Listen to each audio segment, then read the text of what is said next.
I'm Skaji. I'm a practicing witch and a professional tarot nerd. I'm glad you're here. Our word this week is correspondence. This is one of those words which you're likely to see in any number of books concerning the tarot or witchy things. It's also one of those words which doesn't seem to be firmly defined in those contexts. The etymology of the term comes to us from Latin, correspondere, and I sure hope I got that right. To harmonize or reciprocate.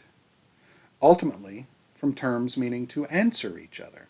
And that's where the word gets itself applied to the idea of letters, meaning, missives or communications, not letters like symbols used to write language.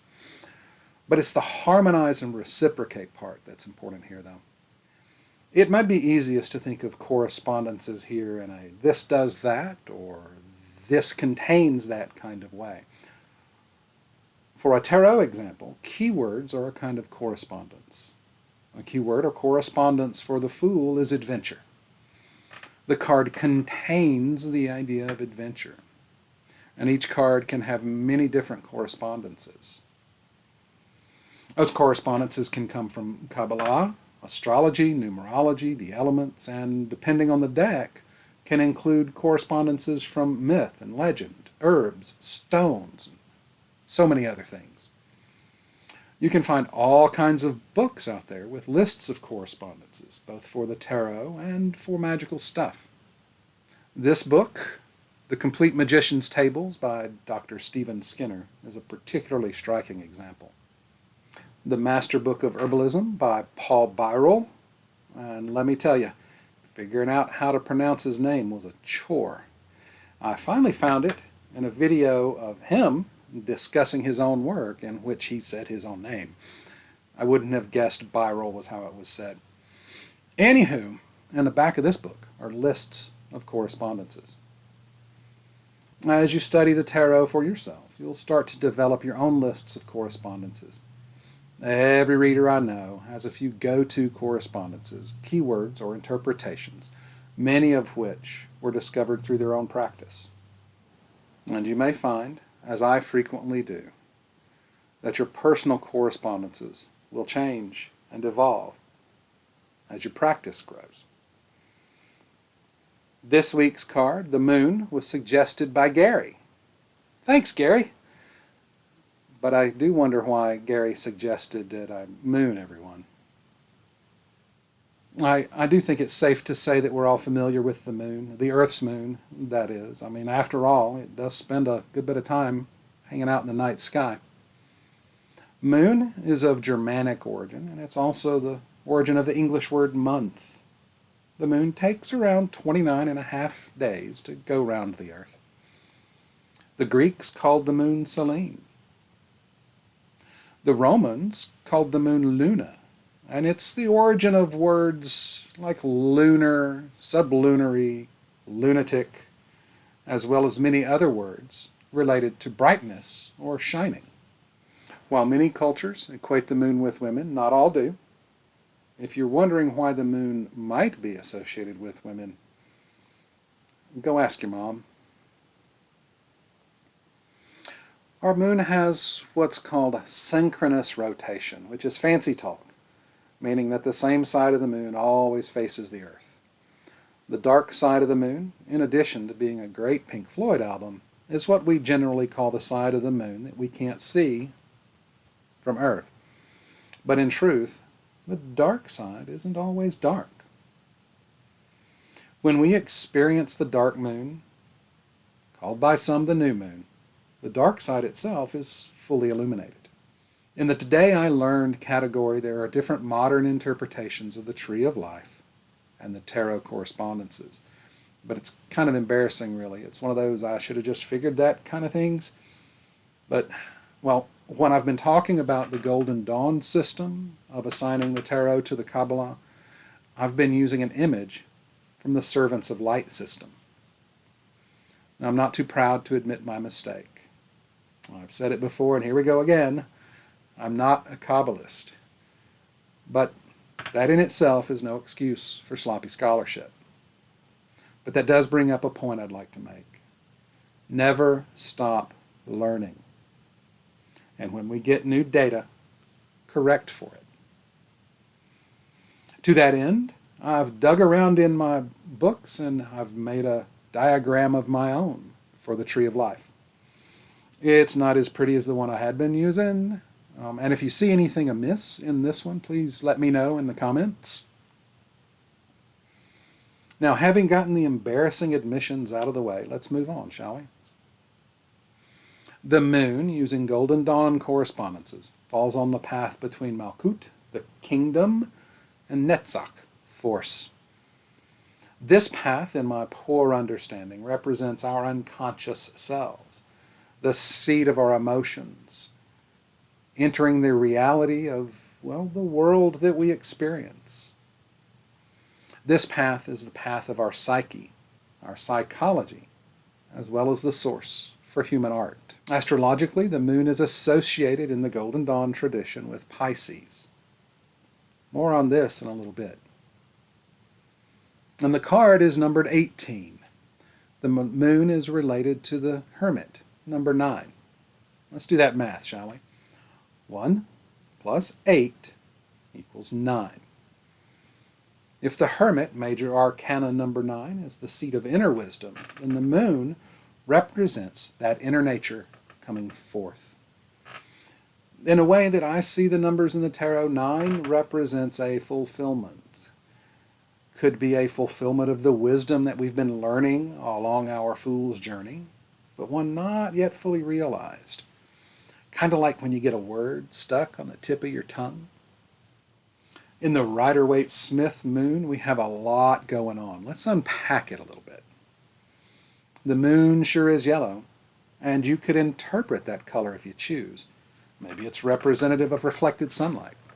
But honestly, I think it's a result of nothing more than printing processes and artistic choice when the deck was first printed in 1908.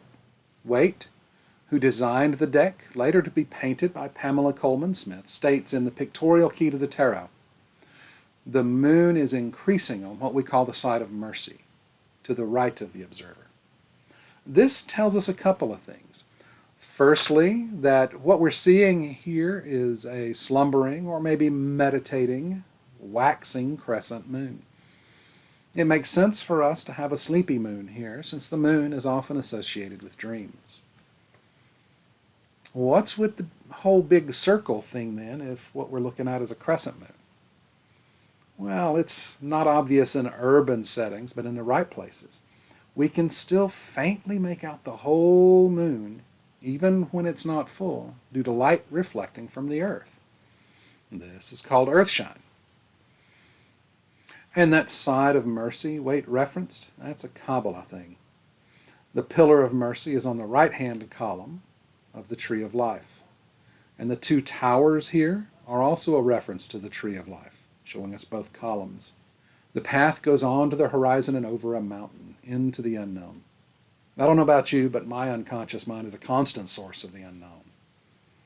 Well, if not the unknown, then at least a generous helping of what. And our 2 canine friends, well, that's a dog on the left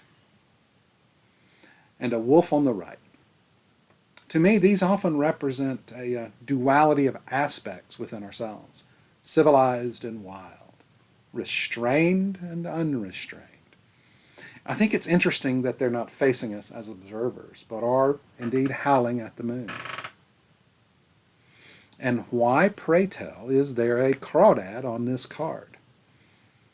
I asked myself that question for years before I discovered that in some medieval and Renaissance illustrations, crabs were drawn like crawdads.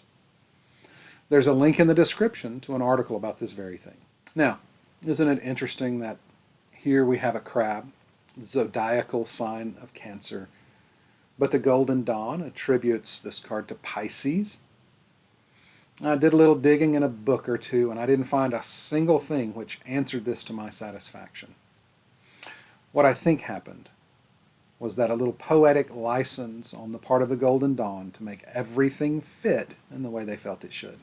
So if this card feels more like a crab card to you than a fish card, more power to you. But the whole crawdad thing, now that works for me. I know the artists weren't drawing crawdads. I just like saying crawdad. I used to catch them in a creek near a friend's house when I was a boy. That was so much fun. We often had to look under rocks to find all their hidey holes. Kind of like the moon often talks about hidden emotional aspects. See? Crawdads. We can have Halloween whenever we want. And we certainly have spooky vibes aplenty here in the Urban Tarot. The author, Robin Scott, wrote that they set out to make this card creepy because the moon is about secrets that we keep from ourselves and the mysteries of the unconscious mind. It is the world of dreams and of nightmares as well. The extra helping of spooky indeed helps to illustrate how frightening it can be to take a good long look inside ourselves. But sometimes facing those fears is just what's needed. The sewer critters here stand in for our canid friends that we met in the Rider-Waite-Smith card.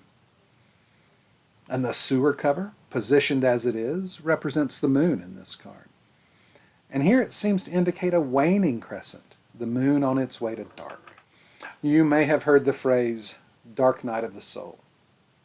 Originating in a 16th century poem by Spanish mystic John of the Cross, it has come to signify not only a crisis of faith, but also in general, a particularly rough time in someone's life.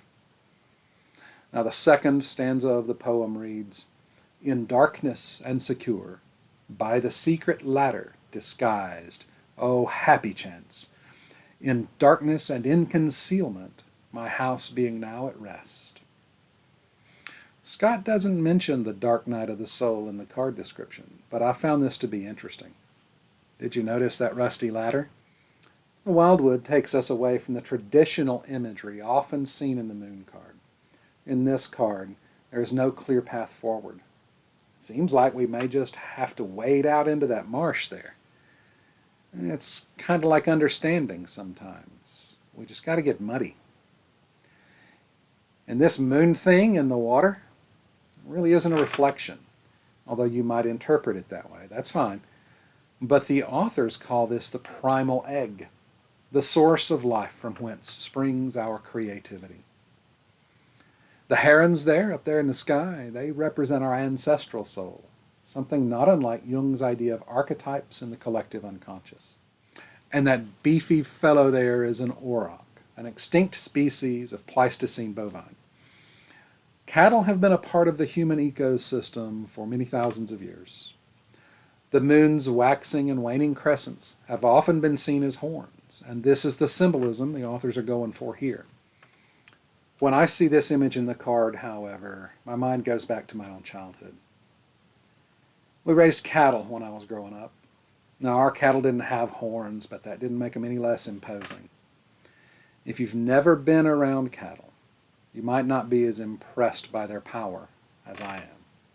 They aren't tiny, and a charging bull, horns or no, is not a thing you want to be in front of, unless you don't have a choice. I enjoyed walking through the pastures when I was a kid. It was a peaceful romp, generally speaking. We had this one bull, a Charlet, who could be cranky. He got a kick out of charging at someone he saw in the pasture.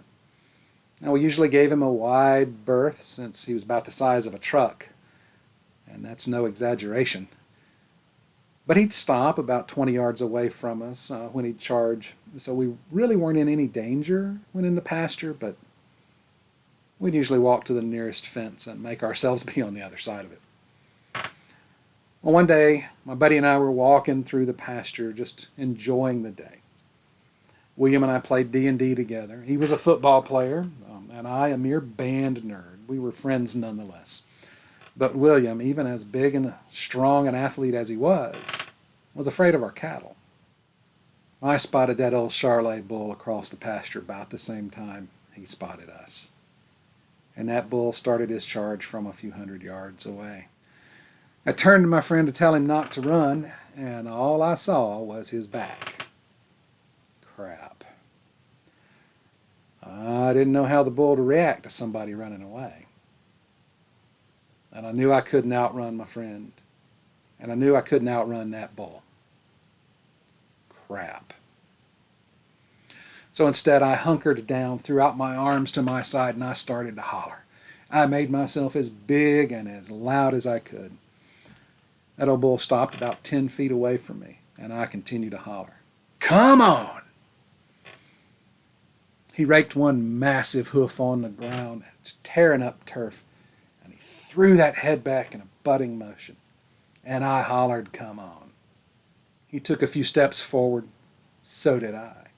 He raked at the ground, and the next time he raised up that ginormous head, I reared back, and I punched that damn bull right in the nose as hard as I could. That bull looked to me, and he shook his head. He took a step back, and he looked at me again. I hollered, come on! I swear that bull had a confused look on his face as he looked at me up and down, and he shrugged. Yes, he actually shrugged. He turned, and he walked off. I was shaken, as one would in this situation, and when I was sure that bull had gone away, I turned to find my friend.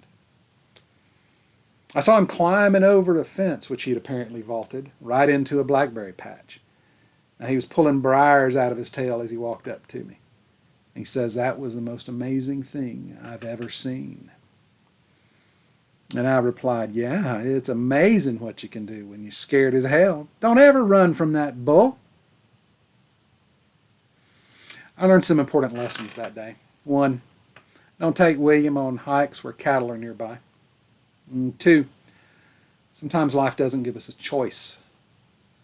Sometimes we simply must stand up to the scary stuff.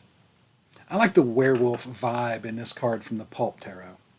And these werewolves are astronomers, it seems, what with the telescope and all. Seems they were taking a really close look at the moon, zooming in. Sort of like we have to look into ourselves in fine detail sometimes. Sometimes that moon indicates a time for introspection. And we have what seems to me, anyway, to be a lady and a fellow werewolf. Now, Dr. Jung felt that each of us contain aspects of both male and female, another one of the mysteries of the mind.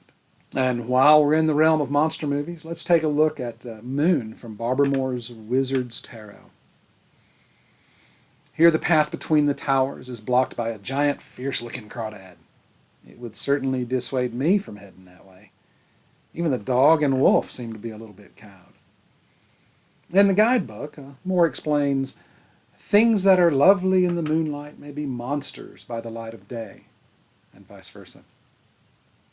Even Waite, in his description of the crawdad and the Rider-Waite-Smith moon, states, that which comes up out of the deeps, the nameless and hideous tendency which is lower than the savage beast.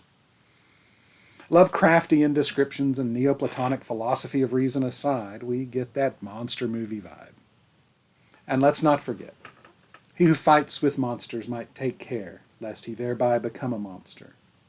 And if you gaze for long into the abyss gazes into you. Good old Nietzsche. But honestly, I think a lot of thinkers have given emotions and the unconscious mind the short shrift. After all, reason isn't all there is to us human, and it strikes me as simple laziness to not try to understand the whole critter, even when that critter's us. Today we've taken a look at different ways of understanding the moon. The important thing about this card, as I see it, is as a reminder not to neglect our inner selves. We should nurture our dreams, and sometimes we have to face our nightmares. And to that I want to say to you, my dear friends, if you ever find yourself struggling with your own dark night of the soul, seek a mental health professional. The tarot is nifty and can be a useful guide, but it doesn't replace actual medical care. When I'm reading cards, at the end of the day, I'm just an old country boy looking at pictures. That was a great suggestion. Thanks again, Gary. And thank you for spending some of your time with me today. If you've enjoyed your time, please like, subscribe, share, comment. I'm Skaji. Safe journeys.